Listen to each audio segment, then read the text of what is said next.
vous êtes là. Bien. Bonjour à tous, alors je vois que vous êtes bien connectés. Bien. Lors du cours précédent, nous avons parlé de la création d'un groupe incroyable du nom des Dudiens. Et je vais dès à présent vous parler de la suite. L'importance des combats, de leurs difficultés et aussi comment gagner en renommée.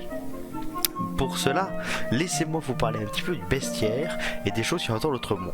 Je le ferai au fur et à mesure de votre cours et je commencerai par une chose que pourrait s'apparenter au ghoul, mais qui n'est pas exactement pareil.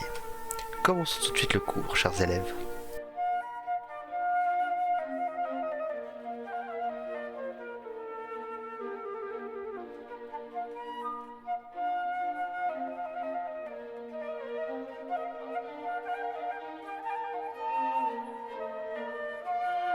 Les Naséraires sont des grosses merdes qu'on pourrait s'apparenter à des ghouls ou à des sortes de zombies.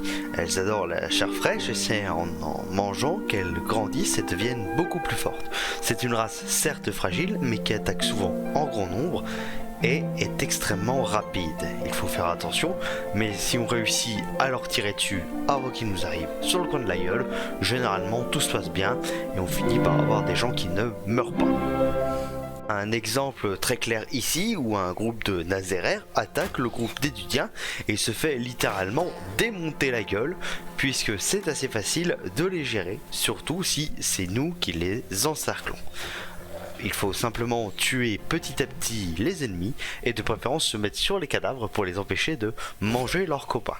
Malgré tout, tout ne se passe pas parfaitement. Effectivement, le groupe de Zizon, s'aventurant sur les terres de plus en plus loin, de plus en plus profond dans les dangers, se dit à un moment, et je cite, « J'en ai rien à foutre, on va les défoncer ». Malheureusement, ils sont tombés sur des squelettes antiques, des anciens guerriers, revenus à la vie depuis peu, qui certes sont encore une fois fragiles, mais eux, contrairement aux Naséraires, ont des armes, et bizarrement une épée, c'est carrément plus fort que des dents pourrites. Ainsi, 2 personnes de la troupe meurent, 2 personnes pas citées auparavant parce qu'ils ont 15 minutes de jeu, donc à vrai dire on s'en branle. Le premier se nommait Robert, n'avait même pas de surnom, et le deuxième était Étienne, je cite Macumba, car c'était un ancien bar. Après cette bataille très compliquée impliquant la mort d'un quart du groupe, Zizon et sa troupe vont vers la ville la plus proche, ils vendent tout le matériel récupéré et vont dans un bar. Après un petit temps de repos, il se réunit avec ses 2 sergents et parle de la suite de leur groupe. Bon, les mecs, je crois qu'il est temps de réfléchir à la suite pour notre troupe. Ok, pour l'instant on arrive à vivre, on arrive à avoir du fric et assez pour se nourrir, mais faudrait gagner en renommée, parce que plus on aura de renommée, plus on aura de contrats, et plus on aura de contrats, et plus on pourra s'approcher à une vie de luxe avec les filles, l'or, les bijoux, enfin, ouais le topo. Donc, qui a des propositions ? On pourrait simplement tenter de péter la gueule à des trucs plus dangereux, boss. Ah, ça serait pas con si on risquait pas de mourir à chaque fois. Ah, je te rappelle que t'es celui qui frôle le plus la mort. T'aurais finir comme Macumba ?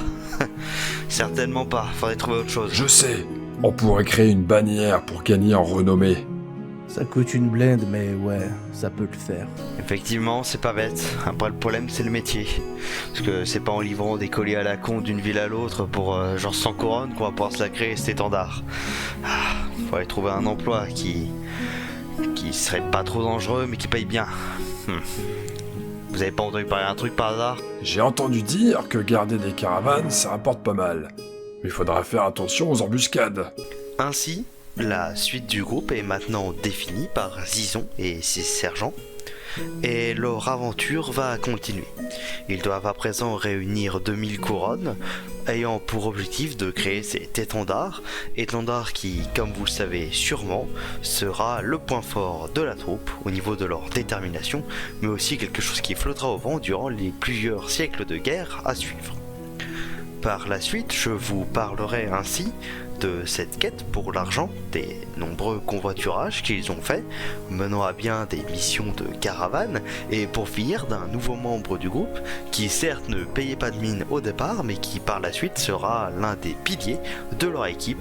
Je parle évidemment de Xeno le Libéré. Bien, je vous laisse à présent pour ce cours, je vous dis à plus tard, lors de votre prochaine session. Et faites attention à vous, car les Nazairaires rôdent en ce moment et ils font chier.